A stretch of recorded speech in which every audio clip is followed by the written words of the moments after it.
بسم اللہ الرحمن الرحیم۔ سبق نمبر 49۔ عقل۔ جو قوتیں خالق عالم نے ہم کو عطا فرمائی ہیں ان میں عقل کا مرتبہ سب سے اسب و فیل گھوڑے اور ہاتھی، صحرا جنگل، گوسفند بکری، میش بھیڑ، دمبا مینڈھا، دہقاں کاشتکار، کسان دیہاتی، زنبور بھیڑ، نیش ڈنک، زیرک عقل مند، دانش مند باسلیقہ، خرد مند، زاہد متقی، گناہوں سے بچنے والا پرہیزگار، رند آزاد، وہ شخص جو مذہب کا پابند نہ ہو، لا مذہب، دہریہ، کوتاہ بین، ناسمجھ، کم عقل، تنگ نظر، دور اندیش، سمجھدار، دور تک سوچنے والا، دزد چور، راہزن لٹیرا، عسس کوتوال، پولیس کا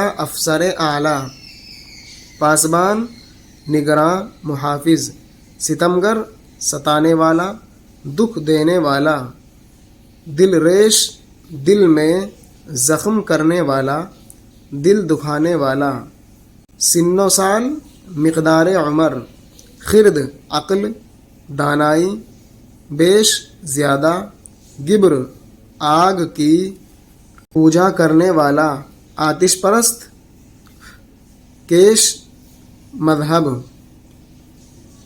راہ عدم مرنے کا راستہ، درپیش سامنے، خالق عالم دنیا کو پیدا کرنے والا یعنی اللہ تعالی اعلیٰ ہے۔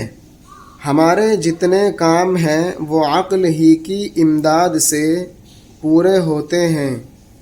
جسم کی حفاظت، دل کی پاکیزگی، عادتوں کی اصلاح، معاش کا انتظام، معاملات کی درستی، ان میں سے ایک کام بھی بغیر عقل کی مدد کے نہیں چل سکتا۔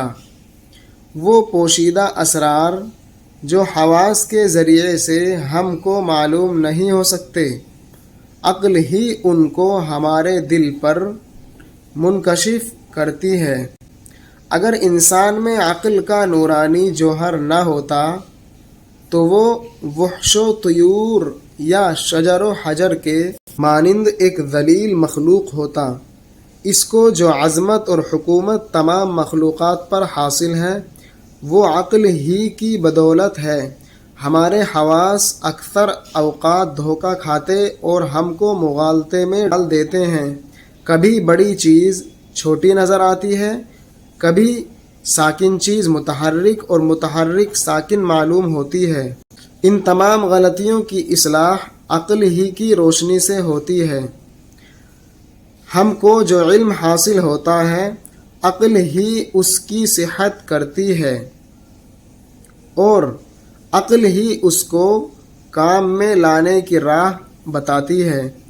بغیر عقل کی رہبری کے ہم اپنے علم سے کچھ فائدہ حاصل نہیں کر سکتے۔ عقل ان کاموں میں بھی ہماری رہنمائی کرتی ہے جو اس زندگی میں ہمارے واسطے کارآمد ہیں، اور ان کاموں میں بھی ہم کو ہدایت کرتی ہے۔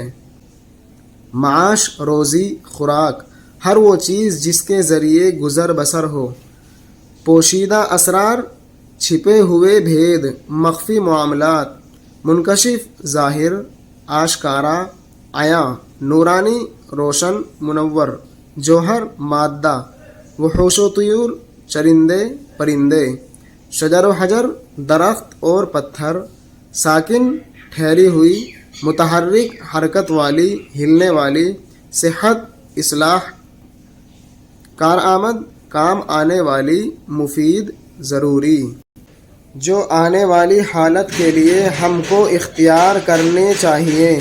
خدائی حکموں کی تعمیل اس زمانے سے شروع ہوتی ہے جب کہ عقل کامل ہو جاتی ہے اور اس وقت تک جاری رہتی ہے جب تک کہ عقل سلامت ہے۔